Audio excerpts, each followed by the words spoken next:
Hello to you, my fellow Dark Ones. How are you guys doing today? How's life? I think the terminology for it is that I'm recording back to back because we have tons of resource gathering to do. If you guys remember, we have two main goals for this episode. One of them is to get the molecular transformer so that we get sonarium, and the other one is that we need one stack of solar panels, IV. So I do need to make a ton of garbage. We're going to try and do both of these things simultaneously because, well, it's a lot of work. That's the recipe for the solar panel. I'm also going to do a lot of the work manually because I don't really like sitting in front of a terminal. It does really make the game boring, so I don't mind carrying a few stuff. I have to carry around 25,000 items, but you get the gist. The most expensive part of today's projects are going to be the circuits. We need 2048 quantum processors, which will be equivalent to 256 quantum processor mainframe, which we need for the solar panels. So let's order them bit by bit, but that's not all.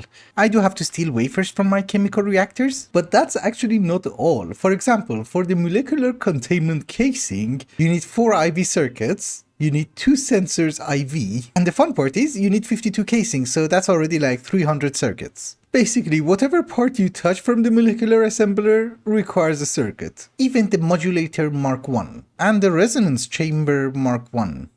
Okay, does that matter? No, it's just one tier. Okay. And fun fact of the day, would you believe me if I tell you I don't have enough aluminium? I need 10,000 aluminium ingots and I have only 8,000 dusts. Another thing that we're going to be very short on are going to be nether stars. We're going to need, I think, around 110 for this project. And we don't really have enough balance shards, but we do have the capability of crafting them. We are getting some balance shards from our mob farm, but this is a decent substitute. Alright guys, it has been a few hours later. I have been making some components for the molecular transformer. I'm doing a garbage job. And also for the solar panel, which I'm doing a more garbage job. But on a very positive note, I have 48 ZPM tier circuits. And 418 quantum processor. However, I just noticed something. I was really meant to do this earlier, but technically speaking, the recipe that we're using for a quantum processor is this one. SMD transistors and capacitors, right? It takes 10 seconds. However, if you use the advanced version, it's going to be done in half the time. So I really underestimated how much circuits I'm going to need. 256 is just the tip of the iceberg. I need so many things for the molecular transformer. And I think it's time to move on to advanced SMD stuff. The main reason I didn't do this until right now was actually one of these guys. SMD inductor. It does require a samarium ring. And guess what? We didn't have samarium. However, since I have been to Io and Venus, we have gathered a decent amount of samarium ore concentrate. So I'm not really sure, but I think it's time to make that transition. I do understand that there is something called a circuit assembly line, but I can't really do this at this very moment. This is hyper expensive. And besides, it can be imprinted with only one circuit and it will only do that one circuit. I think then you have to just throw it away, so I don't really want to waste that many resources on quantum processors. I think the advanced SMD stuff is going to help us a lot. This system also requires a ton of niobium titanium, tungsten steel,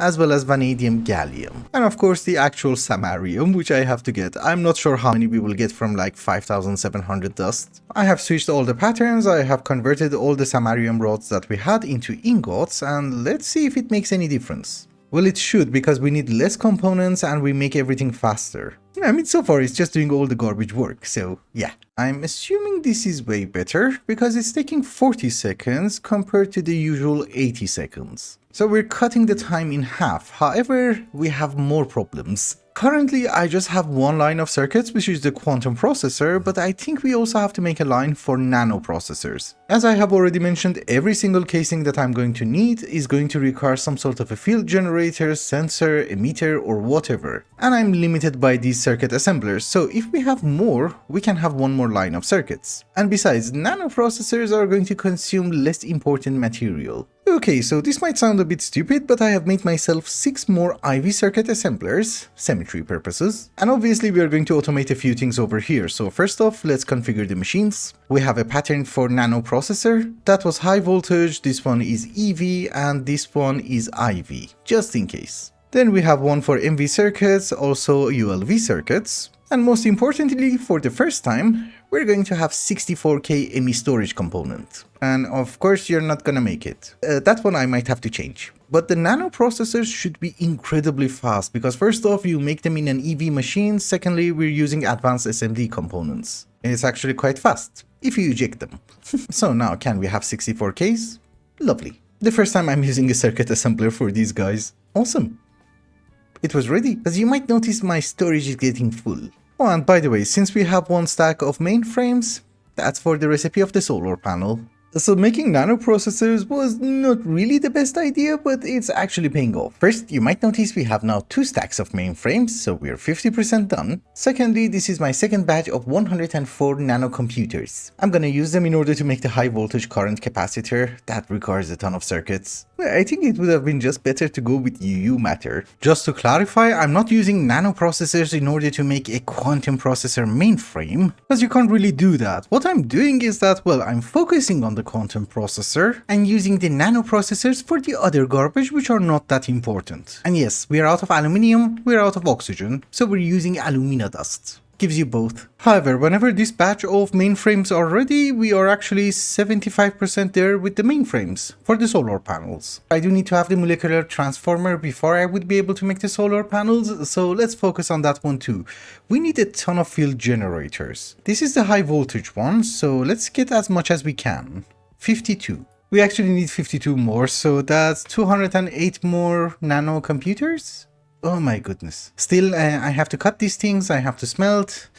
I'll be right back. And I'm back. Sorry, I didn't have anything better to do, I was AFK for a while. But after a ton of resource gathering, I think I have reached a place where we can actually progress. So first off, we're going to need a ton of nether stars, and for that we need Silas Mundus. Balance shards are very slow. I say that and we have 1 stack more. Nice. However, if you guys remember, on IO we did manage to find something called infused gold, and if you centrifuge it using mercury, you get Silas Mundus. We don't really have that much of it, but we need to waste it anyways because I need 100 and something nether stars. And that something might as well be another 100. I'm not even sure. Another very important thing that I have done is that I made myself something called research on molecular transformation. That was a pain. Since the molecular transformer is a recipe inside the assembly line, we need to have a data stick for it. And that's what we need to research. That's actually quite fast, it's less than 4 minutes. Nice. But in any case, we are trying to dupe nether stars, and I do have a feeling we would be able to start making some parts of the molecular transformer. So we need 20 field generators LV, I'm gonna do this one manually. And that is going to give us something called resonance chamber Mark 1. We need 5. So that dude is off the list. Now we need 4 particle generators, which I'm assuming now we should be able to craft it. Lovely. It needs 8 nether stars. While the containment casing is getting prepared, I think our samarium is also ready. It's not much, I'll give you that. Well, we didn't have any samarium dust, we got 3 and, well, 4. Let's see how much we will get. Then we need half a stack of high voltage current capacitor, which we can craft. Yeah, it doesn't look like much, but everything requires like a few hundred circuits. 352. And of course the final part is the molecular casing, which we need 52, but I don't think we can craft it, yeah. Nether stars. Also a bit of samarium. But that's fine now. But actually minus the nether stars, we're kind of good. These are nothing. It's just that they're not on auto crafting. Otherwise, we have tons of random access memory chips. These are the wafers. The high voltage current capacitor is ready, the particle containment casing is ready, and we have all the material in order to make the molecular containment casing. 52 of them. It's just that our CPUs cannot handle it, so we will order it, I don't know, 26 by 26. Yeah, this is gonna take ages. And since that is going to take ages, I got an egg. Yay! Yeah, and yes, as I was saying, we now need to work on the actual block. So let's get our data stick. And one thing that you might notice is that this requires 14 ingredients. My assembly line is 12 long. If you look at the quest book, it will tell you that if you make your assembly line 12 blocks long, it will handle 80% of the recipes available in this mod pack. However, normally the only one recipe that you want is more than 12 blocks long. So never ever trust a quest book. And from now on, we always make them 16 blocks long. However, making it 2 blocks taller for the moment is not going to be a big deal. I have already ordered the circuits, that's good. Oh, and by the way, all of our mainframes are ready for the solar panel. I thought I should get rid of those before I work on the molecular transformer. Wait a minute. Oh, it's ready. Nice. My fellow Dark Ones, I have extended the assembly line by 2 more rows, and everything that we need in order to make the molecular transformer is right over here, including the fluids. Of course, this is a one-time thing, so we're just going to do this manually. I'm really hoping the order was correct. And yeah, I'm actually using two different lines of circus. This one is IV, this one is LUV. Made my life a bit easier. So we start with nitinol, end with cantal. So that's nitinol, the other thing, and cantal. It should start. Now, what did I do wrong? Oh, 32. That is correct. It's LUV, it takes 600 seconds. And everything is full. I found the culprit. Platinum cable. So I first made the nichrome wire and it was 16 times nichrome wire, but this was 12 times platinum cable. I made a boo-boo. It's not a horrifying boo-boo, we can easily fix it. Yeah, that's 12 times platinum wire. It has been 2 days for me, so yeah, I do make boo-boos. But this should, yeah, it's working. Awesome. Also in the meantime, all of our blocks are ready. Well, minus the coils, we already had the coils.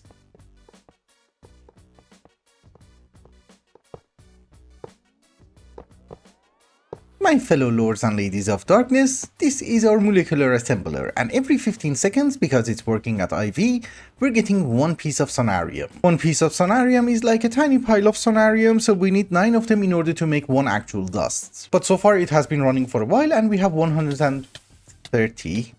What a jerk. Actually, during the past 4 times that I placed it, I ran away from it. Once I was on the elevator and I was going down, so it missed me. Anyways, I think the bulk of the work has been finished. We just need the solar panel. And since for the solar panel we are also going to need brand new superconductors, I have already got 64 of them. We need way more motors. I think now that the assembly line is working at LUV, this is going to be way faster, right? Things are not ready yet. It takes 15 seconds, that's actually quite nice. So can I have 30 more motors? Yeah. Let's do that. It will be a total of 40, we can afford the samarium. And talking about samarium, I forgot to show you how much I got, but I smelted down 2 stacks. And well, that's our entire supply at this very moment. It's not much, I give you that. But this is perfectly fine. I'm happy. While the motor is cooking up, let us get the other parts. So we need the iridium reinforced chrome plate. That part is not really a big deal, and we need 2 stacks of it. Okay. Perfect. Another thing that we need is the HPIC wafer, and we need 1 stack of it. That is obviously the previous tier of wafers, some indium gallium and some vanadium gallium. It's just a lot of gallium. I will make the superconductors, that's not going to be a big deal, although I have to do them manually because we only have 1 assembler. However, now we come to one of the things that I don't really have. Fiery steel plate. This is from the Twilight Forest. The way that you make it is that you need fiery blood and you need wrought iron, or maybe just iron, or steel. So obviously the problem is that I have killed the Hydra, but we have 9 bottles. And I'm not really sure how it works, but I'm assuming we can empty the bottles? Yes. So with iron we should get it, right? No. Wasn't this a chemical bath? Yeah, it is a chemical bath. Oh, that's the output hatch. And if we put it on input, will you work? Yes, thank you. So we used 9 bottles, we got 7 ingots. Obviously, we are going to need more bottles or we need to make a mob farm, but let's go with more bottles because they can be duped. With Silas Mundus. Give me your head. Oh, there's more Silas Mundus here. Okay, awesome. Oh, you're slow. Half a minute. You, shut up.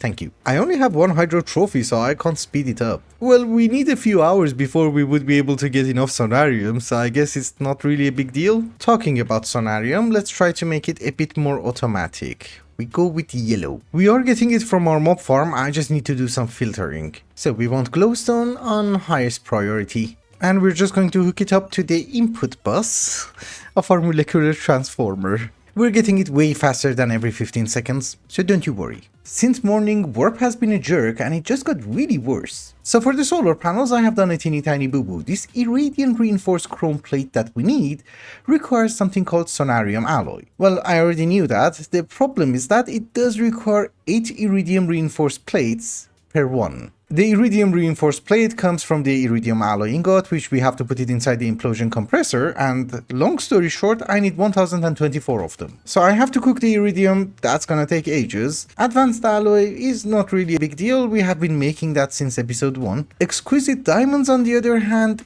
is a bit problematic, because you don't actually get it that much from mining, but thankfully you can make it inside the implosion compressor, you know, using flawless diamonds or diamonds. We are actually getting flawless diamonds from, I think, this guy over here, so it's not really a big deal. But we're also not getting that much of it. It's just gonna be very expensive on TNT, but we do have a TNT factory thingy. But so far, if I want to make 256 of it, yeah, we're good on diamonds. So worst comes to worst, I can upgrade my solar panels and make 16 of them, and we will still generate the same amount of power. So that part is not really a big deal. The part where it is a big deal is that, well, we have a supercapacitor, right? It's always full. We are inserting the power at 16 amps of IV. However, we are also extracting it with 16 amps. Yeah, the cable is 24 amps, but we can only extract 16 amps. And that causes a problem now that we are using some LUV machines. I cannot go more than 100,000 EU per tick. If I have too many machines running, then some of them will shut down. So we need to do something about this, and well, I have already started working. We're going to try and get a 64 amp IV energy hatch. In the future, I'm not really sure how it's going to affect everything, but we're going to have 3 of them for now. And just to clarify why I need to do this is actually because of the vacuum freezer. This guy constantly consumes 30,000 EU per tick. I'm actually going to change it with a cryogenic freezer, but for the moment, this is our problem. I can't run all the blast furnaces and the vacuum freezer and a few machines at the same time. And even if I upgrade the solar panels, our problem is not going to be solved, unless I get a better dynamo hatch. And that's exactly what I'm talking about. We have 3 blast furnaces running at ZPM. That's perfect. Obviously, we're not producing that much power yet, but we will, very soon. Actually, this episode. I'm using LUV superconductors, obviously. I'm a fan of superconductors. But imagine, we're making 8 hot tungsten steel ingots in 14.2 seconds. And tungsten itself in just under a minute. That's quite good. Although it's just that I don't have LUV energy hatches for the vacuum freezer. So maybe we have to continue that one in IV. I have also installed the cryogenic freezer instead of the vacuum freezer, and well, we are getting some cryotium dust from our mob farm, but I can also make it if I have snow powder. So far we have like 254 buckets. Not that bad. There's also some in the input hatch, so I'm not that worried. And yes, I have also made a ton of silicon. I actually made too much, but for the moment, that is the recipe of our solar panel. But I have made most of the silicon just for graphene. Anyways, moving on, in order to make more silicon and also a few other things that I need phosphorus. So our miner is probably just mining magnetite. Yeah, basaltic mineral sand, same garbage. We need to find some apatite veins, and I think they're actually close by. This seems to be a decent spot next to our Thumbcraft base in order to get some apatite and also the phosphorus that I need. You know, one of our main goals for today is to upgrade our solar panels to IV so that we can have 4 amps of ZPM. However, our eventual goal over the next 2 or 3 episodes is to get europium, and for that we need to do the Naquadah line. So why am I mentioning this? In order to finish up the Naquadah line, what we need is a neutron activator. So what does it do? Well, it takes Naquadah adamantium solution and it gives you Naquadah rich solution. What do they mean? I have no idea. I don't care. I actually meant it. I don't really care about it until next episode. However, in order to make that, we need the precise assembler. You know, the multi-block assembler, which I just mentioned. However, this is gonna be slightly different. This machine has 2 modes. One of them is like a multi-block assembler, so what we have over here. And apparently the other form, if you use a very specific casing, is called a precise assembler. It's just a fancy way of telling you that, hey, you need a machine in order to make a machine in order to make something. But in any case, since we can't leave everything for next episode in order to finish the Naquadah line, I thought maybe we should try to work towards this guy today as well. Well, maybe not finish it, but work towards it. And that's where my phosphorus comes in, because I need phosphoric acid. The reason that I need phosphoric acid is for something called lumium. You know, we have this in thermal expansion. This is the GregTech version. For that, I need something called luminescence dust. And that's the recipe for it. You need something called high energy mixer and phosphoric acid. And of course, the solidifier. I could not get the multi-block one work with this, so I think we have to go with a single block machine. Yeah, exactly. We just go with single block machines. We had 2 electromagnetic separators over here, which were kind of redundant. So instead, we have 2 chemical reactors. One of them is taking phosphorus dust. It's mixing it with oxygen. We're out of phosphorus dust. But in return, that gives us another phosphoric dust, which I have no idea what it's called. We mix it with water and we get phosphoric acid. Phosphoric acid has other uses as well. So I have a super tank with storage bus next to it. You can't really see that. But the phosphoric acid goes inside the fluid solidifier and we get luminescence dust, which we need it in order to make lumium. today we're not going to go that crazy with the precise assembler, we just want the controller. And if possible, I want 2 of them. What are we missing? I wanted to go mining, that can wait for a second. Let's finish this one first. So, precise assembler, we need the engraved gold chip. It's probably something I made in bulk, I never automated that. What you jerk, nether star lens. And I always put my staff of traveling in the MB system. I'm weird. Well, it can also be diamond lens, so you can go over there. Yeah, nice. So I can make 100. It's not gonna be a big deal. Oh, it's fast. Okay, it's not a big deal. The important things that we're missing is the elite circuit board, which I think the pattern goes over there. And let's see if we can actually craft it. Can I have 10? Thank you. Well, almost 2 seconds, so not that bad. Then I think I need 8 of these iridium reinforced plates, so let's order that one too. Oh, and by the way, we were missing 3000 iridium, I'm cooking it. Yeah, you see, it's increasing. Oh, you're slow and garbage. Okay, thank you. But we're also missing something called Hicarium, which is sonarium, silver, and lumium. Life is not amazing. 5 lumium ingots takes 5 minutes. Also, each iridium ingot takes a minute and I need 1000 of them. So I thought maybe we should start crafting them. I just ordered 200 more. Wow, things just got serious. So I made some signalum dust. It's actually quite expensive and, well, it's almost using 100,000 EU per tick. That's crazy. You can either do this inside an alloy blast smelter or inside the mixer, but I don't think we should go with the mixer. Because it does drain a ton of power. Yeah, it's fine, we will make it. It's not gonna take 45 minutes, but at least the plates that we needed already.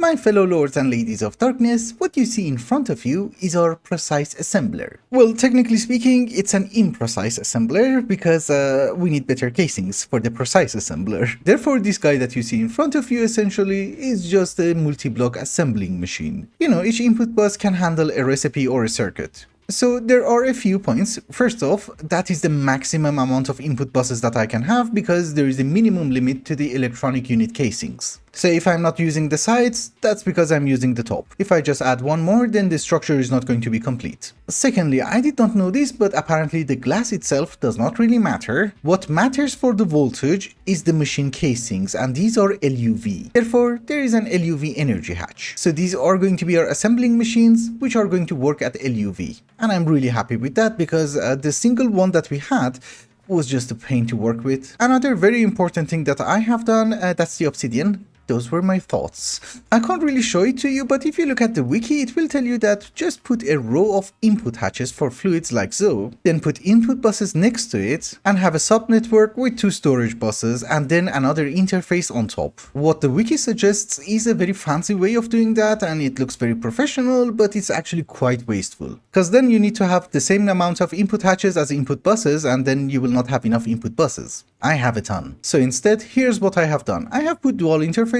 under each input bus. The input buses in the bottom, the ones on the top, and also the ones in the back, well, they can be accessed easily, right? So I can play with the circuits, I can see what pattern goes inside which one. It's going to be easy to, I don't know, manage. These ones in the center, on the other hand, if I put a full block interface on top, then I can't access the hatch. So I'm just using the covers so that I can access the hatch. The downside of using the covers is that you cannot process fluids inside them. But every single interface block is hooked up to an Ender-IO fluid conduit and goes inside a quadruple input hatch. So if we want something which requires polybenzimidazole, for example, the items will go inside the input bus and the fluid will go inside the input hatch. And it's a quadruple input hatch, so it's going to be fine. In this way, I'm actually utilizing this more efficiently because I'm having more input buses. And remember, this is not going to cause a problem because some of the recipes don't require any fluid and not everything is going to run at the same time. I know that because in the wall of assemblers that I have upstairs, maybe maximum one of them is working, and that's it. I just wanted to mention all of this so that you would know why this is a bit different than the one which is available in the wiki.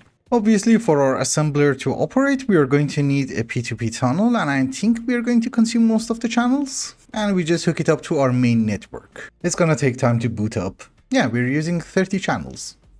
Nice. For power, I have also brought a transformer, and we don't want to step down, we want to step up. Yeah, we're getting 1 LUV amp from 4 amps of IV. Correct. So I think now if we put an ender chest on the output bus, we should be good to go. We have power, we have channels. Although all of that mumbo jumbo which I just mentioned means nothing if it doesn't work. So let's order some superconductors, LUV. I used the pump. So the items are inside. Helium should be here. Lovely. We turn you on. No recipe found.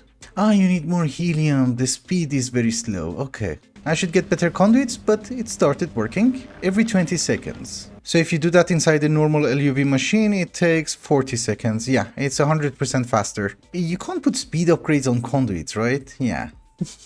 I just need better conduits. I can use GregTech pipes as well or something else, but this also works fine. We can even have a subnetwork. Yeah, but it worked, so who cares? I have done a teeny tiny boo-boo with the applied energistics cabling. Let's fix it. We're actually using way more than 30 channels, so if we don't want to use cable anchors, let's do something like this. Different colors don't match, but everything connects to Fluix. So we shall have another P2P tunnel. I got another channel, and we just use a different colored cable up to up here and one Fluix. Yeah, it's a good thing I noticed. We're using 22 channels here and 12 here. Okay, so 34 in total. Also, this guy is glitched. Don't really know why. So let's put it back to normal mode.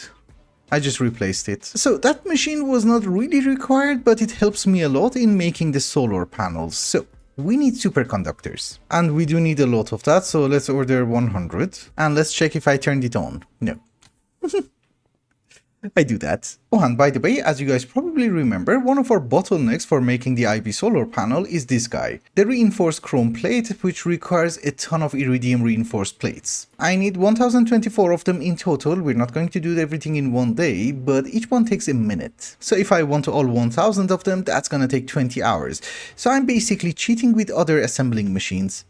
I'm putting everything manually. These two are working, so that's already cutting our time in half. And there are two more working, so 5 hours. However, for making the changes, we don't really need to have all 64 of them at the same time. 16 IV will be enough. So I don't really know where we stand, but apparently if we get 32 of these guys, we would be able to have 16. We're missing 111. That's 25 minutes, but I have some here as well, so 20 minutes or so. We will have the same amount of power, so it's not going to be a big deal. Then whenever I make more, we're just adding to our power supply. Oh, and don't you worry about TNT. We have a lot. It has been actually a bit later than 20 minutes. I was just checking the recipes for the next episode, but that is the recipe for our solar panel. We are a bit short on LUV superconductors, but not that short.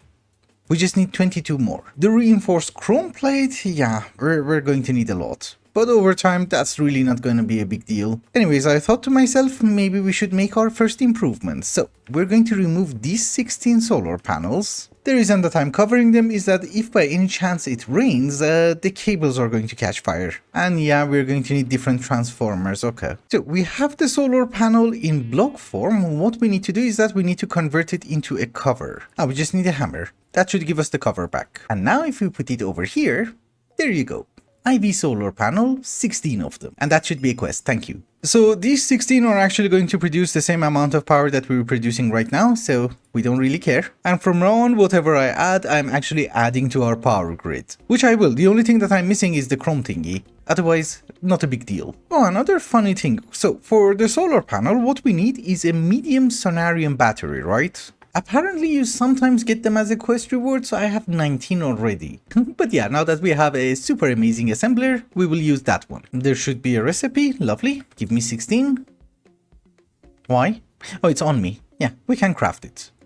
Perfection at its finest. Those 16 orange solar panels that you see over there are powering our entire base. They are IV. The EV ones aren't even connected, I didn't even bother. They are connected to our supercapacitor, and yeah, the supercapacitor is full because I turned off everything. I don't dare to kill him ever again. Ever. Ignore the lasso. I wanted to drop him in the hungry node, you can't pick him up. So for the iridium alloy ingot, I realized that our auto-assembler gives us one every 7.5 seconds. On average. Therefore, I'm assuming the rest of them are going to be prepared way sooner than I was expecting. But I will do that in between the episodes, it's not a big deal. However, before we wrap up today's episode, there is something that I wanted to explain. For those of you who are not interested in the explanation, bye bye. Thank you so much for watching. Now, but in general, there has been a few concerns regarding the solar panels, so let me try to address them. First off, we have a few versions of them. The important ones are the covers. You put it on a machine, you put it in the open, and it will generate power during the day. However, it does require cleaning. This is what we use in order to make solar panels from the Advanced Solar Panels mod, and they do not require any maintenance or cleaning. And these are the ones that we're actually using. Then there is another one, which is the magical way from Electromagic Tools. And yeah, there is an octuple compressed solar panel which gives you 100 million EU per tick, which if you infuse it with water and put it underwater, it's double the power.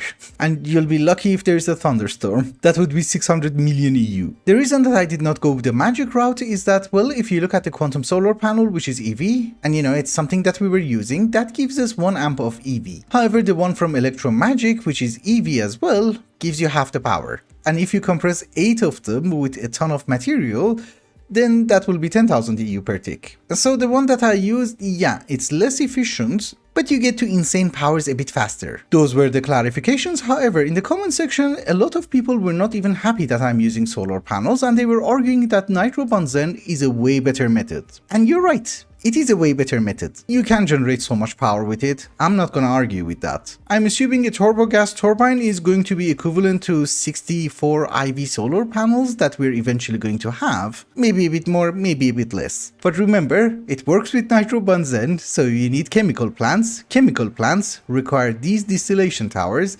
These distillation towers require all of this setup. All of that setup does require a massive tree farm, and I'm even excluding all the gases that we're producing over there as well as over here. As for solar panels, that's it.